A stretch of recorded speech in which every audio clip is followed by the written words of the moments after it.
बदलते वातावरण के साथ आपदाओं का स्वरूप भी बदल रहा है। इन भीषण आपदाओं के सफल निपटारे, राहत व बचाव कार्य के लिए सिर्फ सरकार या एजेंसियां ही काफी नहीं है। इसके सही मैनेजमेंट और जीरो कैजुअल्टी के लक्ष्य को पाने के लिए हमें युवा वॉलंटियर्स को प्रशिक्षित कर आपदा प्रबंधन से जोड़ना होगा।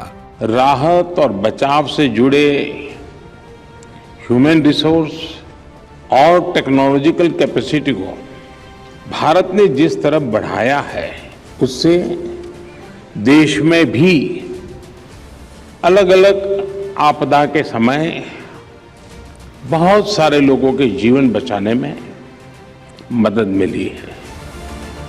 इसके मद्देनजर मोदी सरकार के पहल पर युवाओं को आपदा प्रबंधन से जोड़ने के लिए India universities and institution network for disaster risk reduction की स्थापना की गई है, जिसमें 251 विश्वविद्यालयों को जोड़ा गया है। इसके अलावा 350 आपदा संबंधित जिलों में 369 करोड़ रुपए के साथ आपदा मित्र योजना की शुरुआत की गई, जिसके तहत 1 लाख युवा वॉलंटियरों को प्रशिक्षित करने का लक्ष्य है, जिसमें अब तक 83,000 से अधिक को प्रशिक्षित किया जा चुका है। आपदाओं से लोहा लेने के लिए तैयार इन वॉलंटियरों का जीवन बीमा भी करवाया गया है। देश में लगभग 370 करोड़ के खर्च से आपदा मित्र योजना इंट्रोड्यूस की गई, जिसमें देश के हर जिले में युवाओं को इसमें सहभागी बनाया गया है। 1 लाख से ज्यादा युवा वॉलंटियर को प्रशिक्षण और जीवन बीमा का कवर देकर भारत सरकार ने आपदा मोचन के लिए तैयार किया है। जान की परवाह किए बिना आपदा के समय राहत व बचाव में तत्पर राहत कर्मियों और संस्थाओं को प्रेरित करने और उनके सम्मान के लिए वर्ष 2019 से सुभाष चंद्र बोस आपदा प्रबंधन पुरस्कार की शुरुआत की गई है। मोदी सरकार द्वारा इस वर्ष देश में आपदा प्रबंधन के लिए 8,000 करोड़ रुपए के 3 प्रमुख योजनाओं की घोषणा की गई है, जिसमें राज्यों में अग्निशमन सेवा का विस्तार, 7 महानगरों में बाढ़ के खतरे को कम करना एवं 17 राज्यों में भूस्खलन शमन परियोजना शामिल है।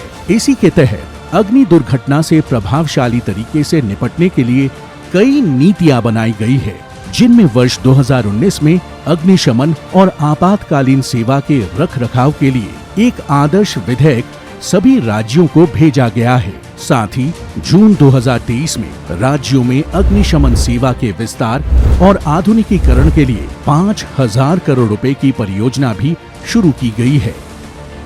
मोदी सरकार द्वारा आपदा का क्षेत्रवार डेटा एकत्र करने के लिए राष्ट्रीय आपदा प्रबंधन सूचना प्रणाली यानी NDMIS एवं रिकॉर्ड को अद्यतन रखने के लिए राष्ट्रव्यापी इलेक्ट्रॉनिक सूची IDRN का भी गठन किया गया है। नए भारत का कुशल आपदा प्रबंधन आज विश्व पटल में अपनी मौजूदगी दर्ज करवा देश के बीच परस्पर सहयोग की भावना का विस्तार कर रहा है। आपदाओं के कुशल प्रबंधन के लिए मोदी सरकार हर संभव प्रयास कर रही है, चाहे प्रोत्साहन के लिए पुरस्कार की शुरुआत हो या युवाओं की भागीदारी सुनिश्चित करना। ये सच्चे अर्थ में सबके विकास के लिए सबका प्रयास को चरितार्थ करता है।